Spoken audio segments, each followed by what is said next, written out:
En décembre, c'est le Marathon du Don de Radio Courtoisie. Qu'est-ce que c'est que le Marathon du Don ? Le Marathon du Don, c'est la grande collecte de fonds que nous organisons chaque année au mois de décembre. Parce que c'est la dernière chance pour les auditeurs qui n'ont pas encore fait de dons de défiscaliser utilement, symboliquement, s'ils n'ont pas envie que leur argent serve à financer l'immigration illégale ou les politiques transgenres, eh bien, ils peuvent donner une partie de leur argent à Radio Courtoisie et la déduire de leurs impôts à hauteur de 66%. Et en plus de ça, nous avons un mécène très généreux qui, depuis 2 ans, chaque fin d'année, nous promet de doubler les dons au mois de décembre. C'est-à-dire que si vous donnez 50 €, eh bien nous en recevrons 100 et à vous, il ne vous en coûtera qu'à peu près 18. C'est pourquoi je vous demande de nous soutenir pour ce marathon du don. Donnez-nous les moyens de défendre vos idées. Rendez-vous sur soutenir.rc.fr. Ligne à droite. Le grand entretien, Marie Falicon. Bonjour Marie. Bonjour Maud Coffer, bonjour à tous chers auditeurs. Nomination du Premier ministre, loi spéciale, audition de Bruno Le Maire ce matin et patrimoine, ce sont les thèmes de notre invité avec Philippe Lothiau. Bonjour monsieur le député. Bonjour. Merci d'être avec nous ce matin. Alors vous êtes député du Rassemblement national dans le Var, vous êtes vice-président de la Commission des finances. Merci donc d'être avec nous. D'abord, pour commencer, comment ça se passe en ce moment à l'Assemblée nationale avec la chute du gouvernement Barnier depuis une semaine ? On imagine un peu que les activités parlementaires sont à l'arrêt. Alors, pas totalement à l'arrêt. Les séances, en effet, pour l'instant, sont interrompues, puisqu'on n'a pas de véritable membre du gouvernement. Les séances sont interrompues, mais les commissions continuent. Il y a une commission d'enquête, par exemple, sur les raisons de la dérive budgétaire de 2023 et 2024, qui continue. Là, hier, il y avait plusieurs auditions. Il y a plusieurs auditions aujourd'hui. On travaille aussi sur la préparation, là, cet après-midi, sur la préparation de la loi spéciale. J'y reviendrai, je pense, qui sera débattue lundi. En séance, donc oui, il y a pas de séance pour l'instant, il y en aura lundi, mais l'activité parlementaire n'est pas complètement à l'arrêt. C'est pas comme au moment d'une dissolution où là il n'y a plus de parlement, donc il n'y a plus d'assemblée. Voilà, là il y a quand même des travaux qui continuent et qui se poursuivent et il y a du monde à l'Assemblée. Alors justement, la loi spéciale, on en parlera tout à l'heure, ainsi que la commission d'enquête, bien sûr. Mais avant, alors c'est vrai qu'en actant la démission du gouvernement avec la motion de censure la semaine dernière, le Rassemblement national s'est imposé comme les maîtres du jeu. Ils ont pu faire chuter le gouvernement. Aujourd'hui, les consultations s'enchaînent, mais sans vous, puisqu'Emmanuel Macron a réuni les différents chefs de parti, à l'exception du Rassemblement national, et LFI a refusé de s'y rendre. Est-ce que vous regrettez, Philippe Lothiau, aujourd'hui, que, d'une certaine manière, le RN soit exclu de toutes ces négociations sur le futur gouvernement ? Alors, il y a deux choses, il y a la forme et le fond. Sur la forme, écoutez, nous sommes un mouvement d'opposition et je crois qu'en faisant ça, Emmanuel Macron constate finalement que nous sommes la seule réelle opposition à ce grand front, entre guillemets, républicain, je mets des guillemets parce que je vois pas trop ce qu'il y a de républicain là-dedans, de LFI, qui était convié, qui n'a pas voulu venir, attention à la différence, de LFI jusqu'au LR, s'entend assez bien pour garder les postes. Et c'est d'ailleurs intéressant de voir finalement, on nous parle d'un nouveau gouvernement, et quel sera l'objectif du nouveau gouvernement ? Réformer la France, prendre les mesures nécessaires. On se rend compte qu'en fait le seul objectif, c'est de durer, c'est d'essayer de durer. On ne sait pas pourquoi finalement.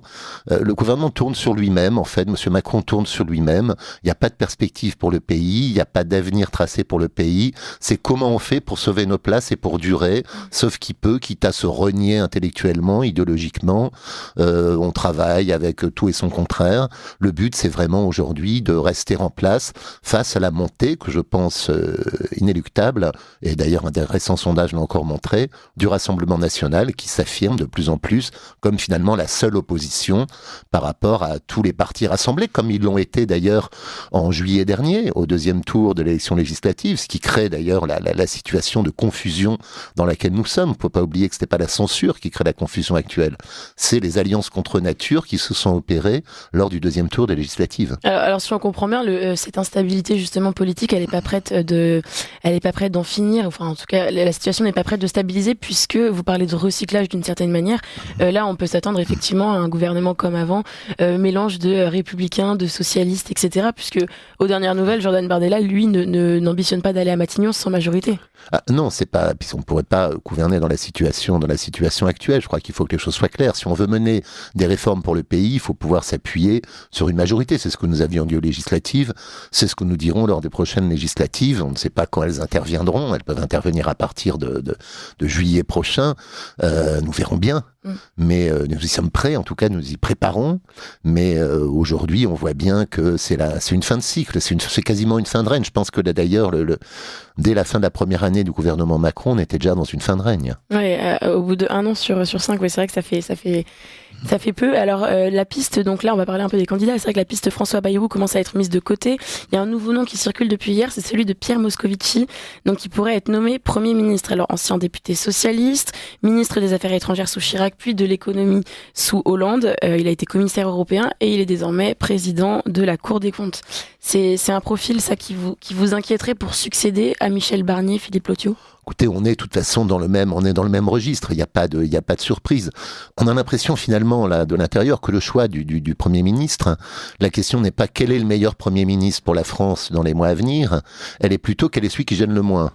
Oui. C'est-à-dire que y a certains noms qui sont arrivés, mais en fait, quand vous avez Monsieur Attal, Monsieur Wauquiez, qui veulent pas voir une tête émerger près de chez eux dans la perspective éventuelle de 2027, donc en fait, c'est quel sera le plus petit commun dénominateur pour que tous ces gens puissent s'entendre, en fait. Et on voit bien que l'avenir de la France, finalement, la capacité à porter des réformes ambitieuses, la capacité à avoir un projet pour notre pays, le projet dont notre pays a besoin, il ne se situe plus dans la coalition gouvernementale un peu hétéroclite.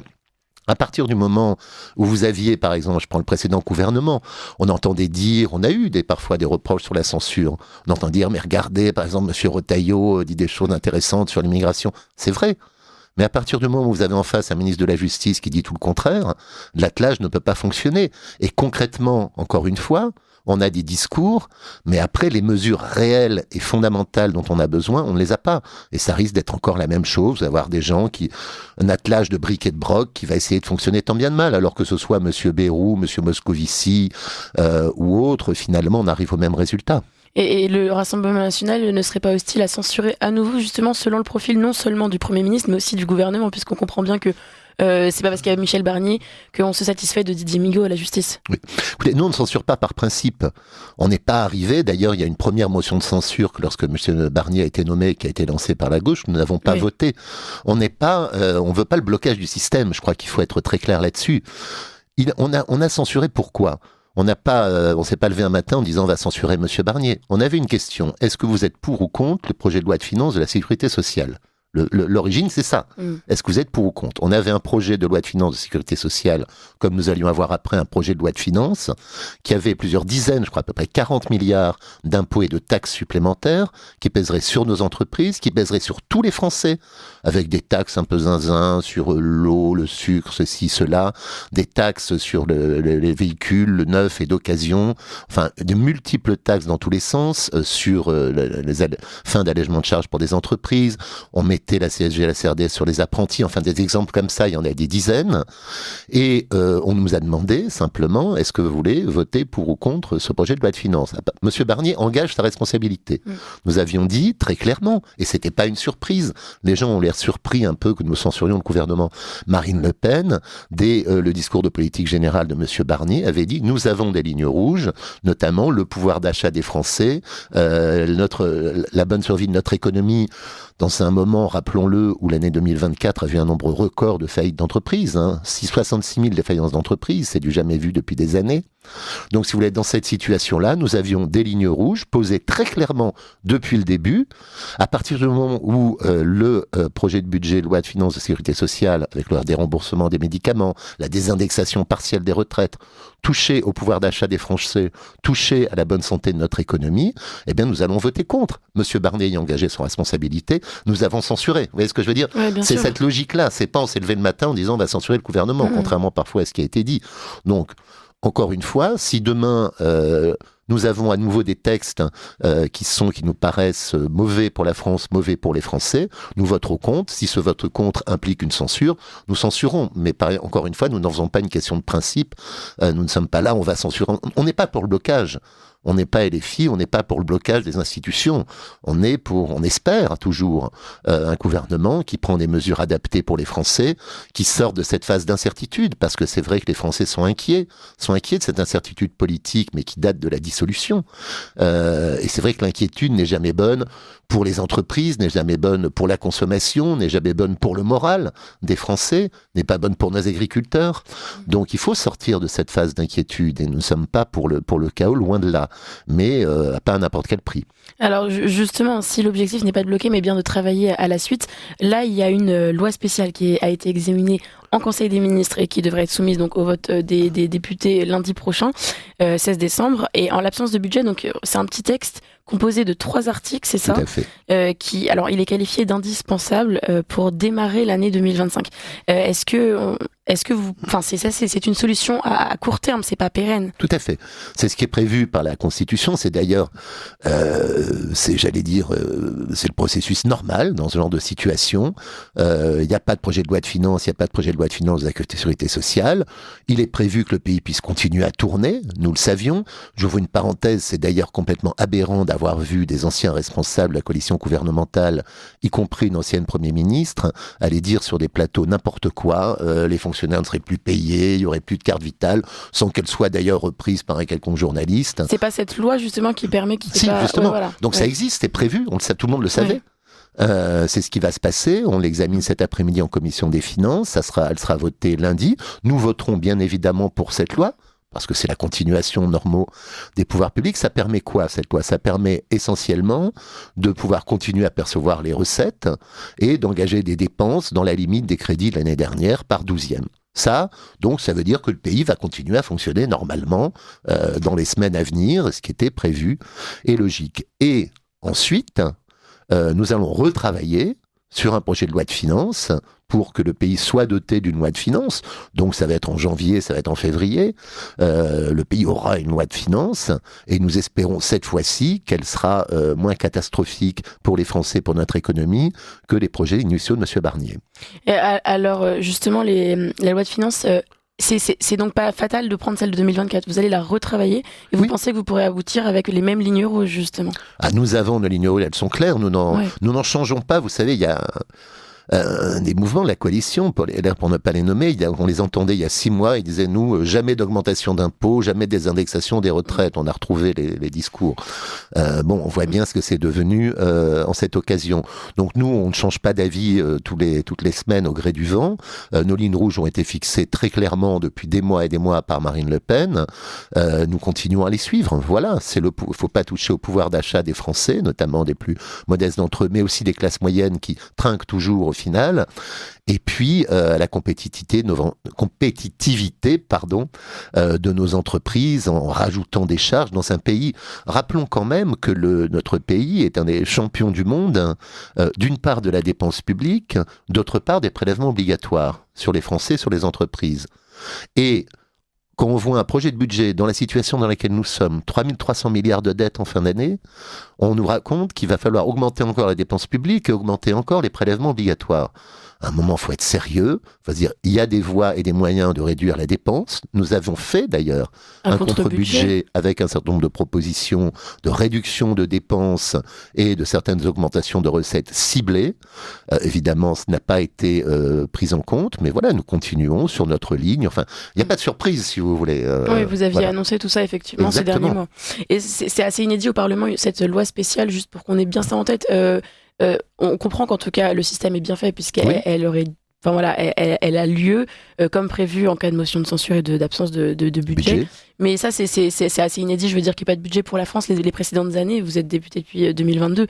Les précédentes années, tout s'est bien passé entre guillemets malgré un gouvernement pas toujours favorable, un hémicycle pas moins divisé. L'hémicycle était divisé, mais l'ancien gouvernement arrivait à peu près à avoir une majorité un peu hétéroclite. Il s'est passé par le 49-3 à chaque fois, sur les précédents budgets. Là, si vous voulez, la configuration, c'est quand même étrange, c'est que la configuration actuelle de l'Assemblée nationale devait inciter, c'est d'ailleurs ce qu'avait dit M. Barnier dans sa déclaration de politique générale, devait inciter le gouvernement à dialoguer, à écouter. Quand vous n'avez pas de majorité, qu'est-ce que vous faites ? Vous écoutez, vous essayez d'avoir un accord à partager, pas sur tout forcément, mais au moins sur quelques grandes lignes pour éviter d'arriver au blocage.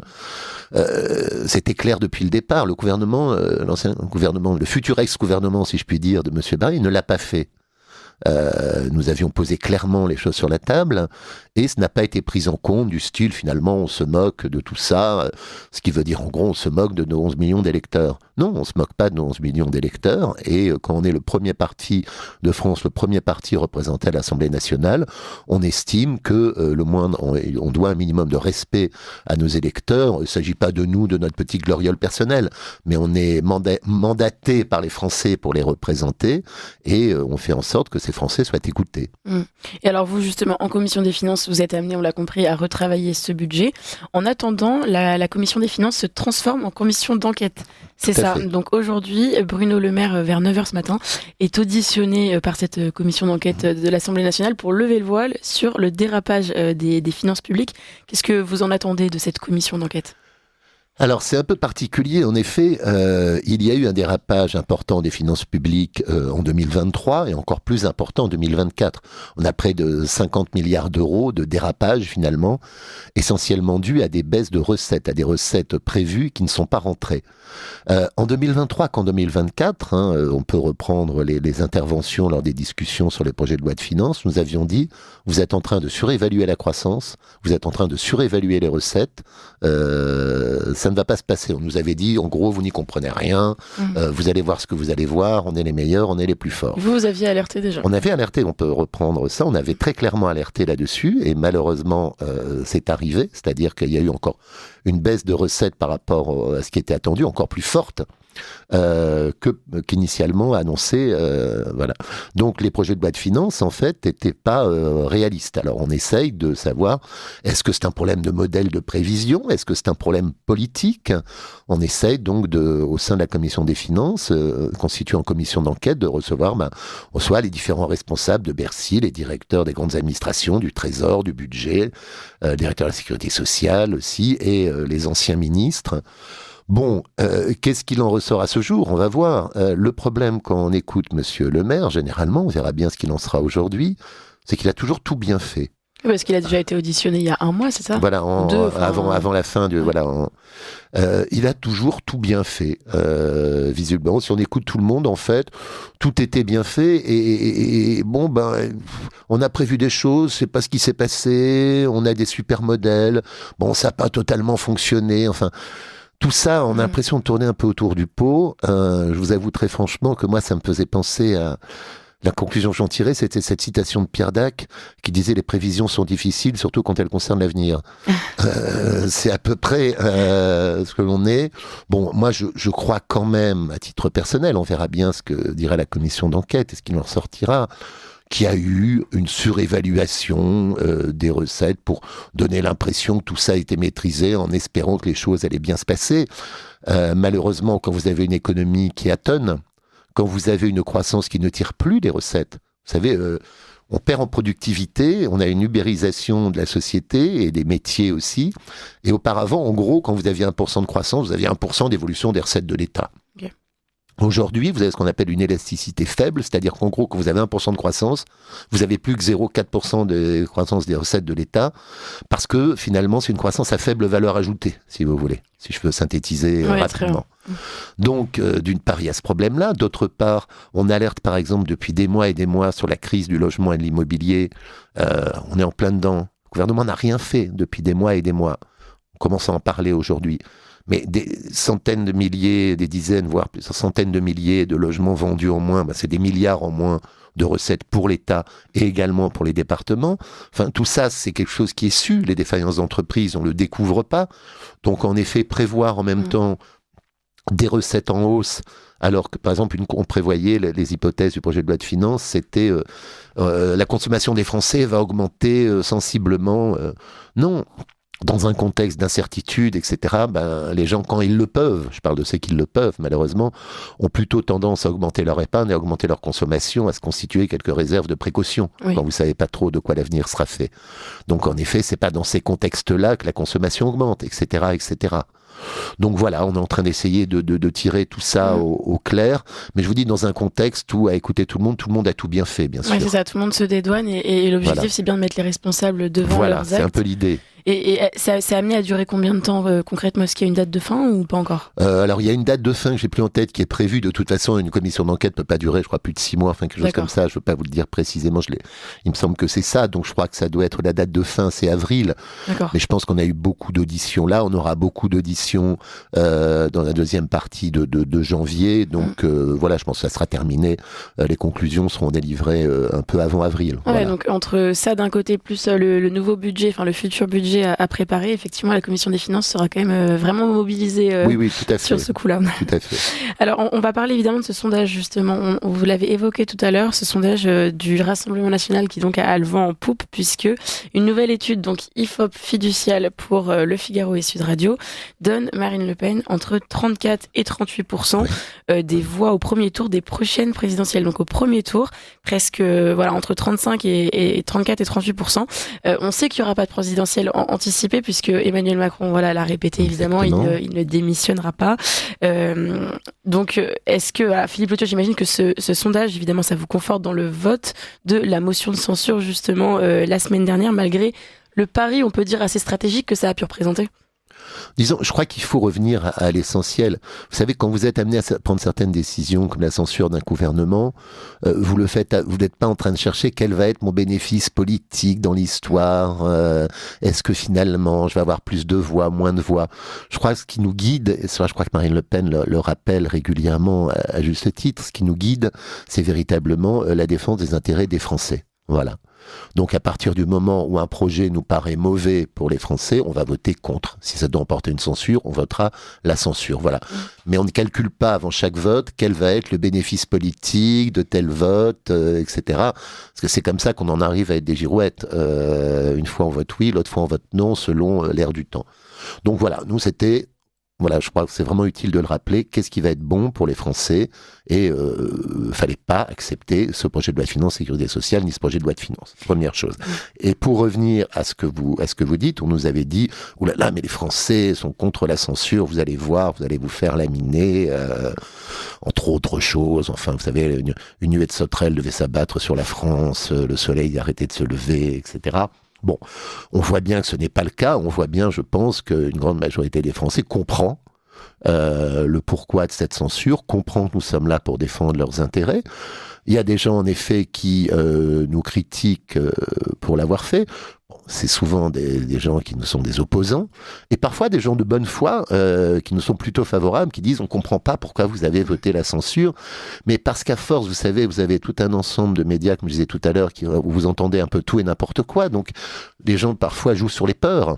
Donc je pense qu'il faut expliquer, nous l'avons expliqué, moi j'étais ce week-end beaucoup sur le terrain, on l'a expliqué aux Français, on l'a expliqué également aux agriculteurs qui se posent des questions, voilà, on leur explique, il y a un certain nombre de choses positives dans ce budget, il y en avait évidemment, on va les reprendre dans la future loi de finances.